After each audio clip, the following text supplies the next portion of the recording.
Primero, buenos días, bienvenidos a todos y a todas. Es un placer, además es emocionante, tener a tantos compañeros, a tantas compañeras de tanta calidad humana y política. Lo cierto es que anoche me llevé una sorpresa. Eran las 10 y algo de la noche cuando recibí una llamada del compañero Diego y me dice que había un acto de reconocimiento a los alcaldes, a los exalcaldes.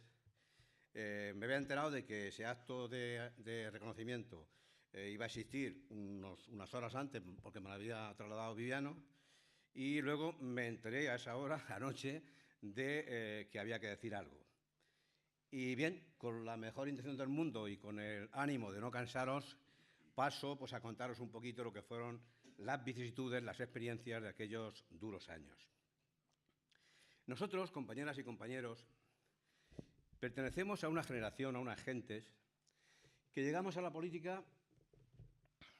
A ver, una referencia clara. Recuerdo aquel gran cartel, aquella gran pancarta, con la imagen venerable de nuestro compañero Pablo Iglesias, que rezaba: 100 años de honradez y firmeza. Lo recuerdo porque vivíamos tan intensamente la política en aquel momento, teníamos tanto compromiso con la mejora del bienestar de nuestros ciudadanos, y aquella expresión, a mi juicio, reflejaba de manera muy sucinta lo que era el origen y el fin del partido, la firmeza y la honradez, que el día que la perdamos, el día que no siga siendo un referente ineludible, presente permanentemente entre nosotros, habremos perdido nuestros orígenes, habremos perdido nuestra condición de socialistas y habremos traicionado a las gentes, a las muchas gentes que confían en nosotros. He oído durante esta mañana muchos lamentos, justificados sin ninguna duda. Pero describir lo que nosotros nos encontramos en aquel tiempo hubiera precisado, para hacerlo de manera más clara, trasladar la imagen de manera más concreta, más descriptiva, haber dispuesto de algún vídeo, algunas fotos, algo que nos permitiera ver la realidad de verdad como era aquella que nos encontramos. Os pongo 3 o 4 ejemplos. Primera, recursos humanos. Nuestros recursos humanos eran escasos, mal preparados y casi todos, con excepciones, hijos del franquismo más rancio que había en la región. Primera cuestión que no es menor. Segunda cuestión, los medios materiales. Lo más moderno que había en el Ayuntamiento de Cejín, y en los demás estábamos igual, era alguna Olivetti de aquella, que parecía un tractor, pero que servía para hacer algunos documentos. La situación financiera, que ahora también es gravísima. La situación financiera, compañeros. El día que fuimos un teniente de alcalde y yo a Madrid a entrevistarnos con el presidente del Banco Local de España, que era el financiador entonces de las administraciones locales, por excelencia, también había otras oportunidades, pero aquello era bueno y directo. Cuando nos fuimos cargados de papeles, montones de papeles, que tampoco tendríamos muy bien, para decirlo con precisión. Pero cuando vio a aquel señor, Narcís Andreu Muste, un catalán simpatiquísimo y medio cachondo, o sea, que nos recibió muy bien, ¿verdad? Pero cuando leyó los papeles dijo: pero, alcalde, amigo, si es que con estos datos tu ayuntamiento estaría, si fuera una empresa privada, estaría en liquidación. Si es que esto está en quiebra, amigo. Con estos datos no te puedo dar nada. El préstamo era para hacer esta Casa de la Cultura, la parte que nos correspondía a los ayuntamientos poner, y para construir el primer club del pensionista que inauguramos en Cejín allá por el año 85 o por ahí. Esta en el 87. Esa era la realidad un poco de manera sucinta. No me voy a extender en las infraestructuras, porque, aunque sí doy datos muy concretos, para ir a pedanías que están del casco urbano de Cejín, a 11 kilómetros como el Chaparral, el camino, que no era carretera, el camino era de tierra. Por desgracia, tierras muy arcillosas.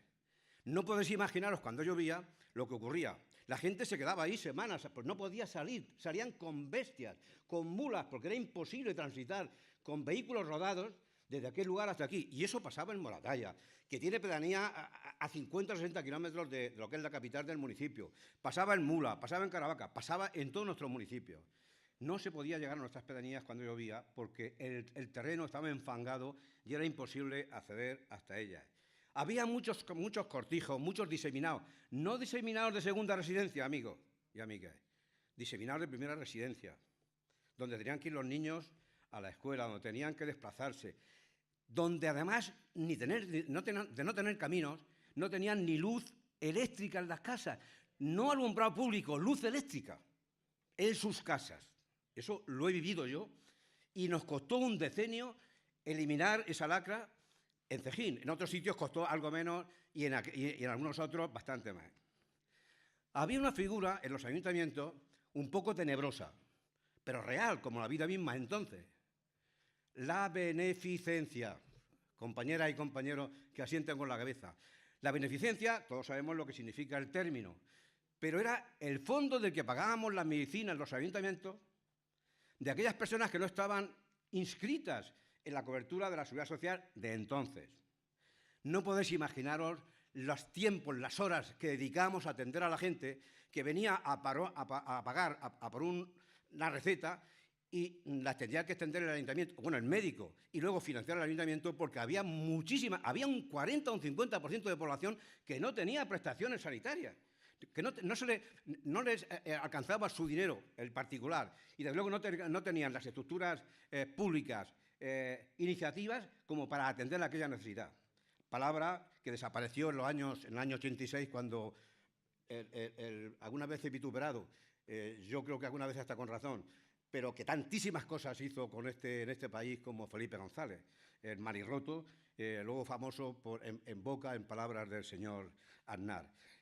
Cuando conseguimos la prestación sanitaria universal, os aseguro que fue un respiro para los alcaldes absolutamente demencial, porque habían terminado las colas en la antesala de la alcaldía y sabíamos que la gente ya no se iba a encontrar en situaciones del límite, o el ayuntamiento sacando dinero de donde no lo tenía porque estábamos en quiebras, como os decía, para que pudieran tener unas medicinas en su casa.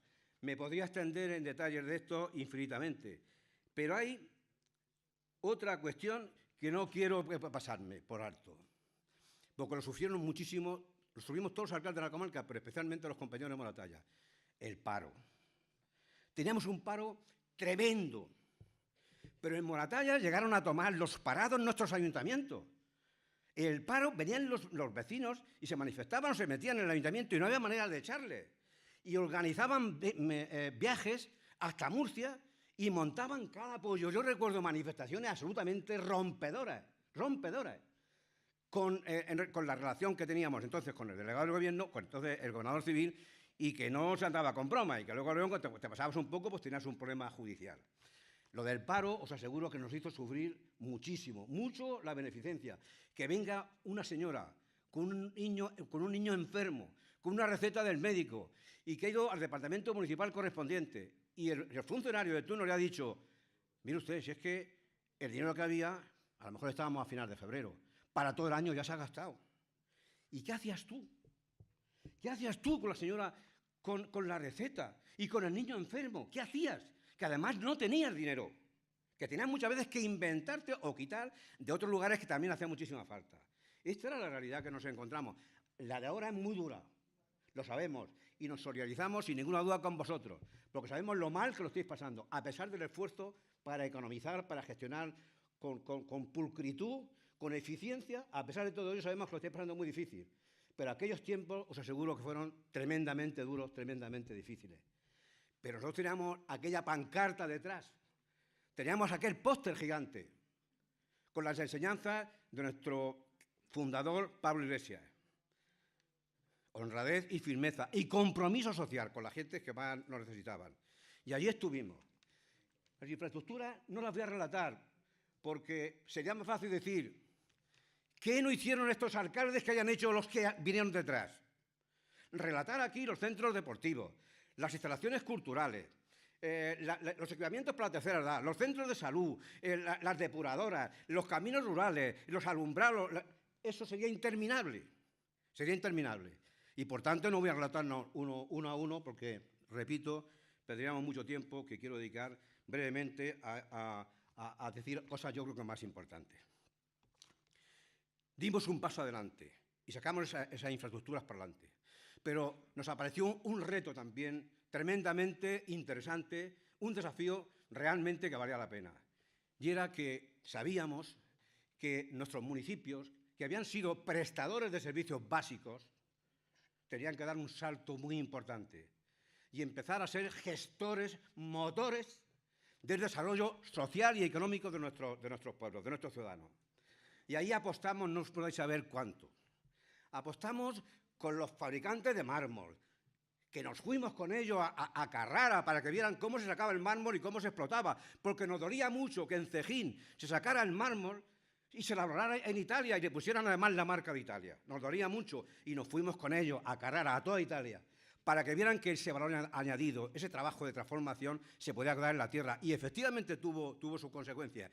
Y en muy poco tiempo se montaron fábricas en todos sitios y en vez de ser una zona puramente extractiva, pasó también a ser una zona de elaboración de mármoles y de colocación incluso en las obras, que hubo mucha mano de obra que también encontró empleo a base de la colocación en toda España, en toda Europa, de los mármoles de nuestra tierra. Con lo de la flor cortada, que fue otro sector incipiente cuando nosotros empezamos a gobernar y al que le dimos un gran impulso, en mi modesta opinión. Nos fuimos a Holanda. Nos fuimos a Italia en un autobús cargado de agricultores porque las explicaciones verbales servían para nada. Había que ponerles ante realidades distintas y además perfectamente alcanzables si trabajábamos coordinadamente, si nos organizábamos debidamente. Efectivamente, tuvo su consecuencia y la flor cortada pasó a ser uno de los sectores, uno de los pilares económicos más importantes, hoy todavía vivo e importante para nuestra economía, para nuestro municipio. Bueno, estas son de las labores que tuvimos que hacer. He puesto dos ejemplos, podría poner infinidad de ejemplos más o menos similares. Nos comprometimos con los regadíos. En Cejín se hizo un plan de regadío, como se hizo como está haciendo en Calasparra, o se hizo en Calasparra, como se hizo en Mula, de tal manera que la poca agua que teníamos empezó a ser hasta suficiente. Con modestia, pero hasta suficiente. La realidad cambió radicalmente. Los caminos rurales que decía antes, las electrificaciones, transformamos totalmente la realidad. La epidermis de nuestro municipio pasó a ser de otra manera, la imagen de otra manera.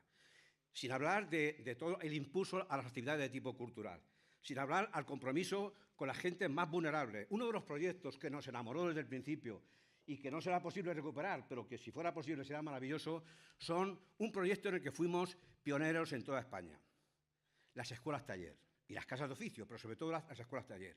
En nuestros pueblos teníamos un patrimonio histórico-artístico fantástico que había que recuperar, pero carecíamos de los artesanos cualificados, expertos en forja, en cantería piedra, en madera, en escayola estuco, en infinidad de cosas. Carecíamos de esos especialistas, pero además teníamos unas bolsas de jóvenes que habían fracasado en la educación reglada y que estaban al borde de la marginación más dura. Y además había un patrimonio maravilloso que había que recuperar. Ese fue el trabajo, el ingente trabajo que el municipio, con un patrimonio histórico-artístico como el de Cejín, tan importante, hicieron los jóvenes desde el ayuntamiento, desde el Palacio de los Fajardos, prácticamente en todos los edificios nobles, en la gran dotación, en la gran disponibilidad de edificios de propiedad municipal, se hizo un trabajo de restauración y de rehabilitación maravilloso, además de recuperar a estos jóvenes que estaban al borde de la marginación, como decía, y además de encontrarle un puesto de trabajo, porque muchísimos de ellos se instalaron después como autónomos y prevalecen ahí con sus pequeñas empresas, sobreviviendo gracias a aquella formación. Es decir, los ojos puestos en la realidad, los ojos puestos en los caminos, los ojos puestos en las casas de la cultura, en los centros de la tercera edad, pero el corazón siempre junto a las gentes que sabíamos que eran más vulnerables, que más nos necesitaban. Y en esa labor de trabajo con los jóvenes, de ayudar a los jóvenes, creamos el Centro de Asesoramiento de los Jóvenes. Promovimos un proyecto que se llama Casa Europa, que todavía está vivo, de intercambio con jóvenes europeos de toda la Europa comunitaria de entonces, que funcionó de manera ejemplar. Nos convertimos en un ejemplo a nivel de toda Europa. En Bruselas había una referencia específica a ese proyecto, Casa Europa. Ya digo, aún vivo, aunque bastante retargado, porque ya se encargó el Partido Popular, como en tantos otros proyectos, de dejarlos marginados o meterlos en la papelera. Es decir, recuperar las infraestructuras básicas, crear los equipamientos socioculturales, crear, además, los equipamientos para que las empresas tiraran para adelante y hubiera un cejín con empleo. Yo os cuento una anécdota y termino ya. Yo he tenido algunas activaciones en mi municipio. Os puedo asegurar que una de ellas fue cuando en la recogida de los albaricoques, aquí entonces había una producción de albaricoques muchísimo mayor que la que tenemos ahora, vinieron un comité de los productores de albaricoque al ayuntamiento a pedirnos, por favor, que dejáramos las actividades municipales quietas o le autorizáramos a los que trabajaban para el ayuntamiento a que durante unos días se fueran a recoger los albaricoques porque si no se les perdían las cosechas por falta de gente para la recolección. Era mi gran sueño. O sea, mi sueño siempre fue, además de recuperar el conjunto histórico-artístico de Cejín, además de preocuparnos de la tercera edad, de preocuparnos por los jóvenes, es que algún día en mi pueblo faltara mano de obra y que los propios empresarios vinieran a pedirnos que dejáramos determinadas actividades quietas porque si no, no podían atender las necesidades que tenían en el campo. Os aseguro que fue un día que no voy a olvidar en mi vida. Por tanto, compañeras y compañeros, lo estáis pasando muy mal, naturalmente. Es muy difícil la tarea que tenéis que hacer, pero sobre todo lo que no os podéis perder son las referencias, los valores que caracterizan y singularizan a nuestro partido, los valores que nos han dado una credibilidad social muy importante y que a veces ponemos en riesgo con alguna ligereza. Y lo digo a todos los ámbitos, todos cometemos errores. Por ello, compañeras y compañeros, si en algo os sirve nuestra experiencia, esa especie de buzón en el que la historia ha ido poniendo información y que mantenemos viva en nuestras cabezas, si nuestra experiencia, si nuestra vivencia os son útiles, compañeros secretarios general, compañeros secretarios generales, compañeras y compañeros y amigos, aquí nos tenéis para seguir trabajando por los ideales que han definido siempre el Partido Socialista, que nos han ilusionado y que estamos convencidos nos van a dar muchos momentos de gloria y muchas etapas de bienestar para los españoles y las españolas, para los vecinos de nuestra región, para los vecinos de nuestro municipio. Muchas gracias.